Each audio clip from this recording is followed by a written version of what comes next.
اعوذ باللہ من الشیطان الرجیم بسم اللہ الرحمن الرحیم الحمد للہ رب العالمین والصلاة والسلام علی رسولہ الکریم وآلہ الطیبین الطاہرین لا سیما بقیت اللہ فی العالمین روحی لتراب مقدمہ الفدا ولعنت اللہ علی اعدائہم اجمعین۔ ہستی کی مظلوم ترین ذات یعنی امیر المومنین علی ابن ابی طالب صلوات اللہ وسلامہ علیہ کی شہادت کے موقع پر تمام خواہران اور برادران کی خدمت میں تعزیت اور تسلیت پیش کرتے ہیں۔ آج آپ حضرات کی خدمت میں 3 موضوعات کے متعلق عرض کروں گا جو بہت مہم ہے۔ پہلا موضوع یہ ہے کہ آیا شب قدر گزشتہ امتوں میں تھی یا یہ شب امت رسول صلوات اللہ وسلام علیہ سے مخصوص ہے یا نزول قرآن سے مخصوص ہے۔ دوسرا موضوع یہ ہے کہ جناب موسیٰ نے خدا سے کیا درخواست کی اور خدا نے اس کا کیا جواب دیا۔ تیسرا موضوع یہ ہے کہ آیا شب قدر کی طرح روز قدر بھی ہے یا نہیں ہے۔ یہ 3 موضوعات ہیں، ان کے بارے میں انتہائی اختصار کے ساتھ آپ حضرات کی خدمت میں کچھ عرض کروں گا۔ پہلا موضوع کہ آیا شب قدر گزشتہ امتوں میں تھی یا نہیں تھی۔ تو اس حوالے سے سب سے پہلے میں قرآن مجید کی آیت آپ حضرات کی خدمت میں پیش کروں۔ سورہ بقرہ میں ہے یا ایھا الذین آمنوا کتب علیکم الصیام کما کتب علی الذین من قبلکم لعلکم تتقون۔ اے ایمان والو، تم پر روزہ رکھنا فرض کر دیا گیا ہے اسی طرح تم سے پہلے لوگوں پر فرض کیے گئے تھے تاکہ تم تقوی اختیار کرو۔ اس آیت میں آپ نے ملاحظہ فرمایا کہ روزہ صرف امت رسول سے مخصوص نہیں ہے بلکہ پہلے بھی روزہ تھا اور پہلے کی امتوں پہ بھی فرض کیا گیا تھا۔ اسی طریقے سے شب قدر صرف امت رسول سے مخصوص نہیں ہے یا نزول قرآن سے مخصوص نہیں ہے بلکہ شب قدر سابقہ امتوں میں بھی تھی، پہلے بھی شب قدر کا وجود تھا۔ اس حوالے سے ایک طولانی روایت ہے، پوری روایت تو مجھے پڑھنا نہیں ہے اس وقت، شروع کا ایک حصہ آپ حضرات کی خدمت میں پیش کر رہا ہوں اور نظر ناظرین کر رہا ہوں۔ امام تقی علیہ الصلاۃ والسلام نے ارشاد فرمایا اسی حوالے سے، لقد خلق اللہ جل ذکرہ لیلۃ القدر اول ما خلق الدنیا۔ خدا جل ذکرہ نے دنیا کی تخلیق کے آغاز میں شب قدر کو پیدا کیا۔ ملاحظہ فرمایا آپ نے، خداوند عالم نے دنیا کی تخلیق کے آغاز میں شب قدر کو پیدا کیا۔ اس کے بعد فرماتے ہیں وَلَقَدْ خَلَقَ فِيهَا أَوَّلَ نَبِيٍّ يَكُونُ، اور خداوند عالم نے اس شب قدر میں سب سے پہلے نبی کو پیدا کیا، یعنی جس نبی کا وجود ضروری تھا، جس کا ہونا ضروری تھا، پہلے نبی کو پیدا کیا خداوند عالم نے اس شب قدر میں۔ وَأَوَّلَ وَسِيٍّ يَكُونُ، اور سب سے پہلے وسیع کو پیدا کیا خداوند عالم نے اس شب قدر میں، جس کا ہونا ضروری تھا، جس کا وجود ضروری تھا۔ تو آپ نے اس روایت میں ملاحظہ فرمایا کہ امام تقی علیہ السلام نے فرمایا کہ شب قدر کا وجود دنیا کی تخلیق کے آغاز ہی میں تھا، یعنی اس وقت اس کی تخلیق ہوئی تھی اور شب قدر کو خداوند عالم نے پیدا کیا تھا۔ یہ روایت جیسا کہ عرض کیا بہت ہی طولانی ہے، تفصیلی ہے۔ جو لوگ دیکھنا چاہتے ہیں تفصیلی روایت وہ اصول کافی جلد 1 صفحہ 250 کتاب الحجہ میں دیکھ سکتے ہیں۔ اور اس روایت کے آگے بھی ہے کہ شب قدر میں نبی پہ اور نبی کے وصی پہ ملائکہ نازل ہوتے ہیں اور مقدرات لے کے آتے ہیں اور حالات اور واقعات اور حادثات سے ان کو باخبر کرتے ہیں۔ تو آپ نے ملاحظہ فرمایا کہ خدا نے سب سے پہلے جس نبی کو خلق کیا اور سب سے پہلے جس وصی کو خلق کیا، اس وقت سے شب قدر کا وجود ہے۔ سب سے پہلے نبی کون آئے؟ جناب آدم علیہ السلام آئے، تو جناب آدم کے وقت سے شب قدر کا وجود ہے۔ اس روایت کے مطابق جناب آدم کی جب تخلیق ہوئی تو اسی وقت شب قدر کی بھی تخلیق ہوئی۔ اور وسیع کون تھا جناب آدم کا؟ جناب شیس تھے۔ تو اس وقت سے شب قدر کا وجود ہے، اس وقت سے شب قدر ہے۔ شب قدر ایک ایسی حقیقت ہے کہ انسان اس سے انکار نہیں کر سکتا ہے، اس کا منکر نہیں ہو سکتا ہے۔ جب سے کائنات کی خلقت ہوئی ہے اس وقت سے شب قدر ہے، اور یہ شب قدر ہمیشہ رہے گی، یہ ختم نہیں ہوگی۔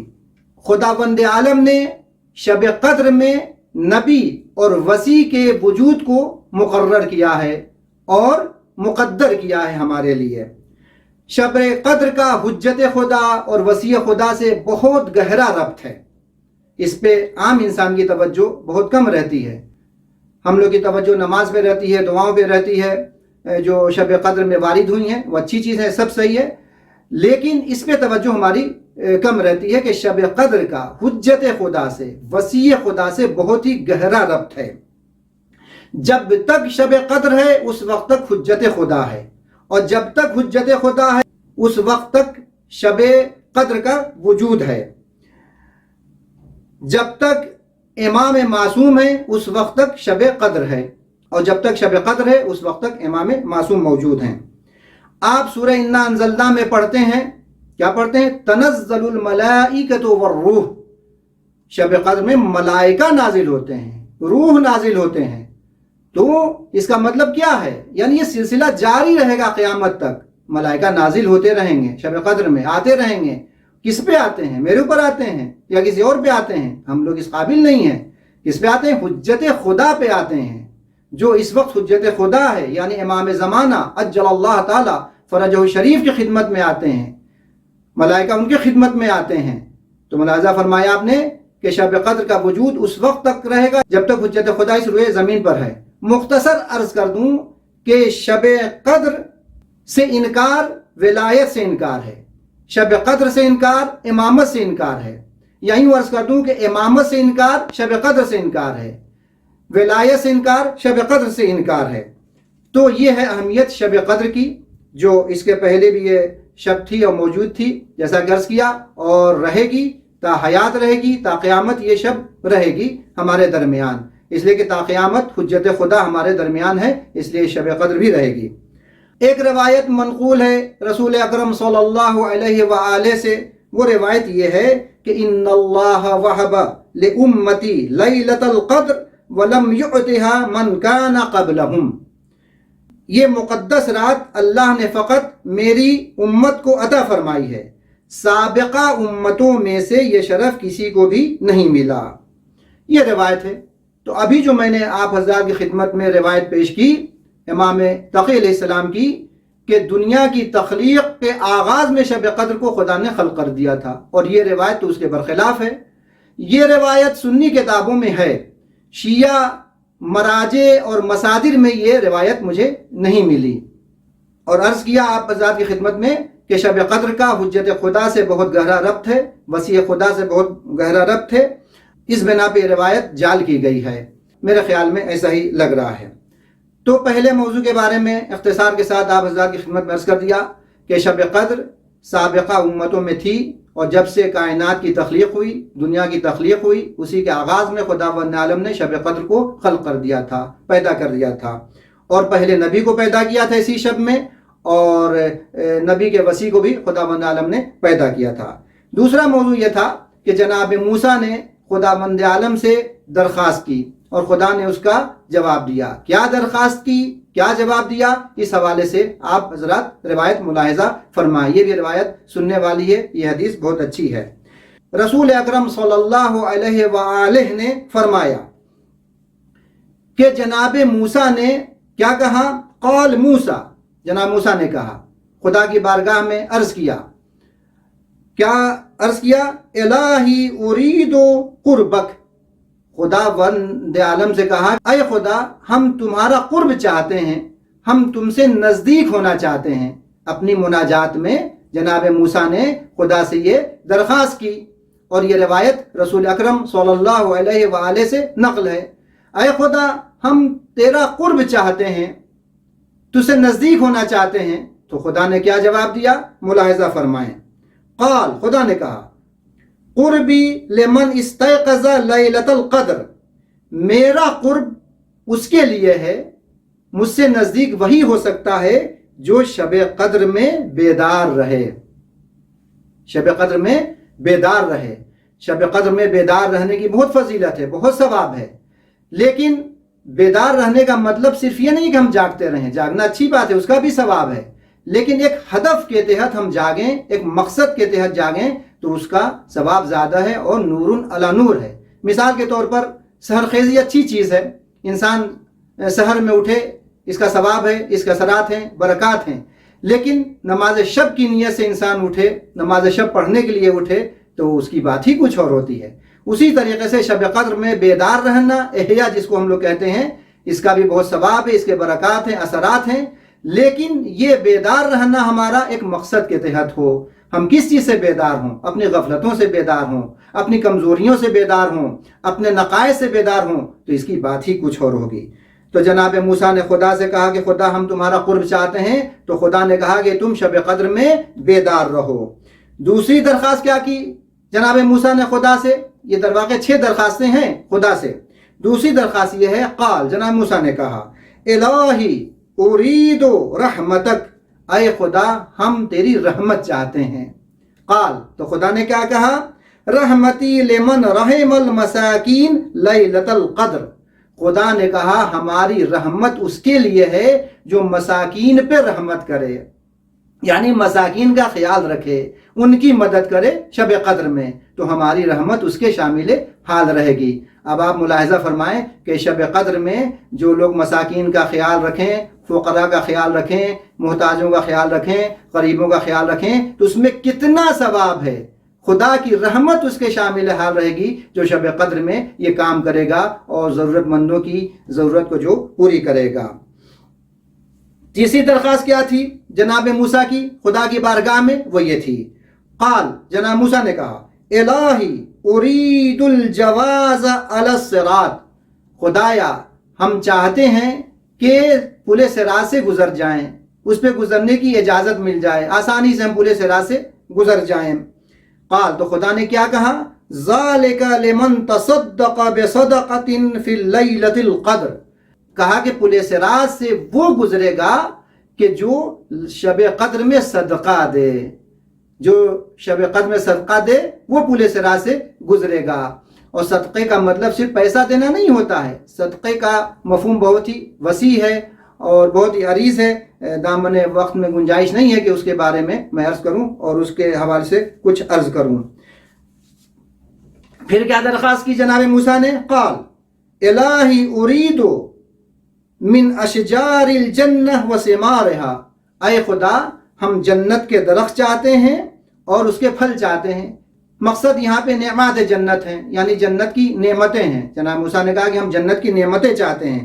قال، تو خدا نے کہا، ذالک لمن سبح تسبیحۃ فی لیلۃ القدر، کہا کہ جنت کی نعمتیں، جنت کے درخت، جنت کے پھل اس کو ملیں گے کہ جو تسبیح کرے شب قدر میں، تسبیح و تحلیل کرے شب قدر میں، اس کو جنت کی نعمتیں ملیں گی۔ پانچویں درخواست کیا تھی جناب موسیٰ کی خدا کی بارگاہ میں؟ قال، الہی، جناب موسیٰ نے کہا، اے خدا ارید النجات من النار، اے خدا ہم نار سے، آگ سے نجات چاہتے ہیں، اس سے ہم بچنا چاہتے ہیں۔ قال، تو خدا نے کیا کہا؟ ذالک لمن استغفر فی لیلۃ القدر، اگر تم نجات چاہتے ہو آگ سے اے موسیٰ تو تم شب قدر میں استغفار کرو، توبہ کرو، استغفار کرو، تو آگ سے تمہیں نجات ملے گی۔ آخری اور چھٹی درخواست کیا تھی جناب موسیٰ کی اللہ کی بارگاہ میں؟ قال، جناب موسیٰ نے کہا، الہی ارید رضاک، اے خدا ہم تمہاری رضا چاہتے ہیں، تیری خوشنودی چاہتے ہیں۔ قال، تو خدا بند عالم نے کیا کہا؟ رضائی لمن صلی رکعتین فی لیلۃ القدر، کہا کہ میری رضا، میری خوشنودی اس کے لیے ہے، اس کے شامل حال رہے گی جو شب قدر میں 2 رکعت نماز پڑھے۔ ملاحظہ فرمایا آپ نے، کتنی اچھی روایت ہے۔ جو شخص خدا کا قرب چاہتا ہے وہ کیا کرے؟ شب قدر میں بیدار رہے۔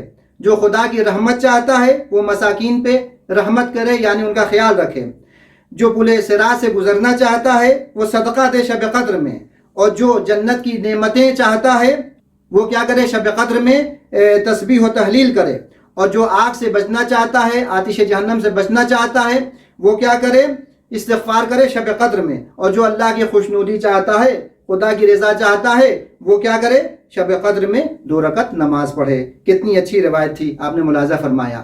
اس روایت سے بھی استدلال کیا جاتا ہے اور استفادہ ہوتا ہے کہ شب قدر کا وجود پہلے سے تھا، اگر پہلے سے وجود نہیں تھا تو جناب موسیٰ نے یہ درخواست کی اللہ کی بارگاہ میں، اور خدا نے شب قدر کے بارے میں کہا کہ ایسے کرو تو یہ سب کام تمہارا حل ہو جائے گا۔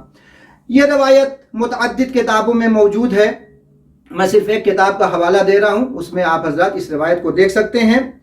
ایک کتاب ہے الاقبال بالاعمال الحسنہ، جلد 1 صفحہ 345، تالیف سید ابن طاؤس، اس میں آپ لوگ دیکھ سکتے ہیں یہ روایت سید ابن طاؤس کی۔ اس کے علاوہ بہت ساری کتابیں، اشتباہ نہ ہو جائے، یہ جو کتاب میں نے بتائی ہے اس میں یہ روایت آپ حضرات دیکھ سکتے ہیں۔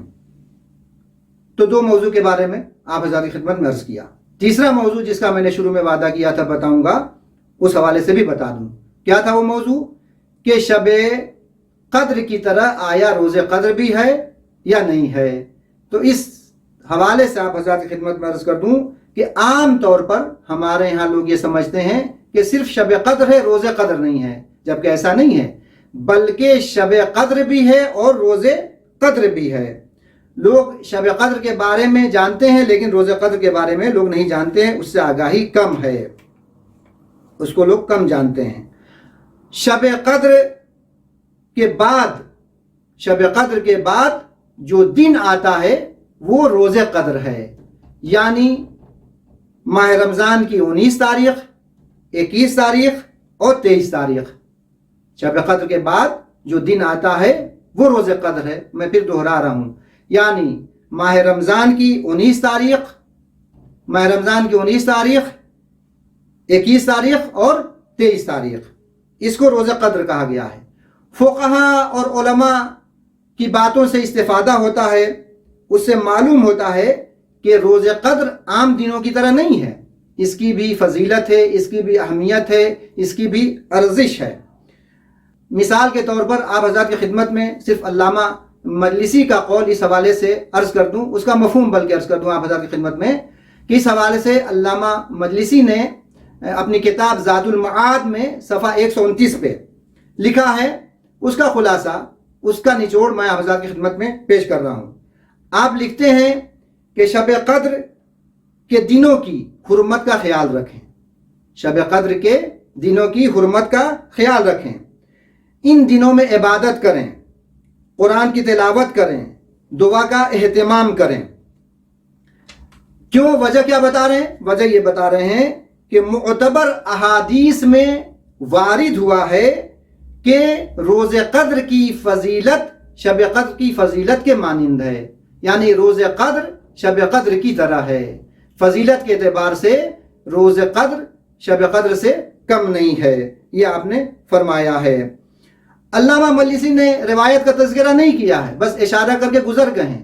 میں آپ حضرات کی خدمت میں وہ روایت پیش کر رہا ہوں، اور مثال کے طور پر صرف ایک روایت پیش کر رہا ہوں اس حوالے سے۔ امام صادق علیہ السلام نے ارشاد فرمایا، لیلۃ القدر فی کل سنہ، یعنی لیلۃ القدر شب قدر ہر سال ہے، یعنی تکرار ہوتی رہے گی، اس کی یہ شب ختم نہیں ہوگی، جیسا کہ میں نے شروع میں عرض کیا، جب تک حجت خدا ہے اس وقت تک یہ شب قدر رہے گی، جب تک خدا کا جانشین، جب تک خدا کا نمائندہ اس روئے زمین پر ہے اس وقت تک یہ شب قدر رہے گی، تکرار ہوتی رہے گی شب قدر کی، یہ ختم نہیں ہوگی، سلسلہ جاری رہے گا۔ اس کے بعد فرما رہے ہیں وَيَوْمُهَا مِثْلُ لَيْلَتَهَا، اور شب قدر کے دن اور ایام شب قدر کی طرح ہیں، یعنی فضیلت کے اعتبار سے روز قدر شب قدر کی طرح ہیں، یعنی اس کی بھی فضیلت اس سے کم نہیں ہے۔ تو یہ آپ نے ملاحظہ فرمایا، روز قدر بھی ہے ہمارے درمیان شب قدر کی طرح۔ یہ اور بات ہے کہ شب قدر میں قرآن نازل ہوا، یا اور بھی بہت ساری خصوصیتیں ہیں شب قدر کی جو روز میں وہ نہیں ہے، وہ ایک الگ کی بات ہے، لیکن فضیلت کے اعتبار سے روز قدر شب قدر سے کم نہیں ہے۔ روایات سے یہ استفادہ ہوتا ہے اور معتبر روایات موجود ہیں اس حوالے سے۔ مثال کے طور پہ صرف ایک روایت میں نے آپ حضرات کی خدمت میں ابھی پیش کی۔ یہ روایت جو لوگ دیکھنا چاہ رہے ہیں، ایک کتاب کا صرف حوالہ دے رہا ہوں، یہ روایت متعدد کتابوں میں موجود ہے، صرف میں ایک کتاب کا حوالہ دے رہا ہوں، تہذیب الاحکام جلد 4 صفحہ 331 پر یہ روایت آپ حضرات دیکھ سکتے ہیں۔ کتب اربعہ میں سے ہماری ایک کتاب ہے اور شیخ الطائفہ توسی رحمۃ اللہ علیہ کی لکھی ہوئی یہ کتاب ہے۔ خلاصے کے طور پر آپ حضرات کی خدمت میں عرض کر دوں کہ شب قدر کا وجود پہلے سے ہے، جب سے دنیا کی تخلیق ہوئی اس وقت سے شب قدر کا وجود ہے، اور شب قدر کی طرح روز قدر بھی ہے۔ اختتام پہ چند باتیں آپ حضرات کی خدمت میں عرض کر دوں، وہ یہ ہے کہ شب قدر میں مولا کائنات علی ابن ابی طالب علیہ السلام کو ضربت لگی اور شب قدر میں قرآن نازل ہوا۔ ان دونوں باتوں کا ربط ثقلین سے ہے، یعنی قرآن سے ہے اور اطرت رسول سے ہے۔ بلکہ یوں عرض کر دوں کہ شب قدر کا ربط قرآن سامع سے ہے اور قرآن ناطق سے ہے، لہٰذا ہمارے لیے شب قدر بہترین موقع ہے کہ ہم اس سے بہت بہتر طریقے سے فائدہ اٹھائیں اور استفادہ کریں۔ قرآن سامع سے استفادہ کرنے کا بہترین موقع ہے اور قرآن ناطق سے یعنی حجت خدا سے بہترین استفادہ کرنے کا موقع ہے، ہم زیادہ سے زیادہ فائدہ اٹھائیں۔ شب قدر کی تشبیہ جناب فاطمہ زہرا سلام اللہ علیہا سے بھی دی گئی ہے، یعنی لیلۃ القدر سے مراد جناب فاطمہ زہرا سلام اللہ علیہا کی ذات مبارکہ ہے۔ تو اس حوالے سے بھی عرض کر دوں کہ یہ مثال کے طور پر بتایا گیا ہے۔ جناب فاطمہ زہرا کے علاوہ آپ کی اولاد جو ہیں یا امام معصومین ہیں وہ سب شب قدر ہیں، وہ سب لیلۃ القدر ہیں۔ دیکھیے، ایک ہے لیلۃ القدر یعنی شب قدر، اور ایک ہے لیلۃ القبر یعنی شب قبر۔ ہم لیلۃ القدر میں ہیں یا لیلۃ القبر میں ہیں، کیسے معلوم کریں؟ معلوم کرنے کا آسان طریقہ ہے، یا ہم روز قدر میں ہیں یا روز قدر میں نہیں ہیں۔ معلوم کرنے کا طریقہ یہ ہے کہ ہم اپنے افعال کو، اپنے اعمال کو، اپنے کردار کو، اپنے اخلاق کو دیکھیں کہ آیا ائمہ معصومین اور قرآن سے مطابق ہیں یا مطابق نہیں ہیں۔ اگر ان کے مطابق ہیں تو سمجھ لیں کہ ہم لیلۃ القدر میں ہیں یعنی شب قدر میں ہیں، اگر ان کے مطابق نہیں ہیں تو سمجھ لیں کہ ہم لیلۃ القبر میں ہیں یعنی شب قبر میں ہیں۔ بس اختتام پہ آپ حضرات کی خدمت میں یہ عرض کر دوں کہ دیکھیے، شب قدر کے اعمال میں سے ایک عمل یہ ہے کہ مولا کائنات کے قاتلین پہ لعن ہم بھیجیں۔ اللہم لعن قتلۃ امیر المؤمنین، اے خدا امیر المؤمنین کے قاتلوں پر لعنت کر۔ یہ نہیں کہا گیا ہے اللہم لعن قاتل امیر المؤمنین یعنی امیر المؤمنین کے قاتل پہ لعنت کر، بلکہ کہا گیا قاتلین پہ لعنت کر، جمع کا صیغہ استعمال کیا گیا ہے۔ کیوں؟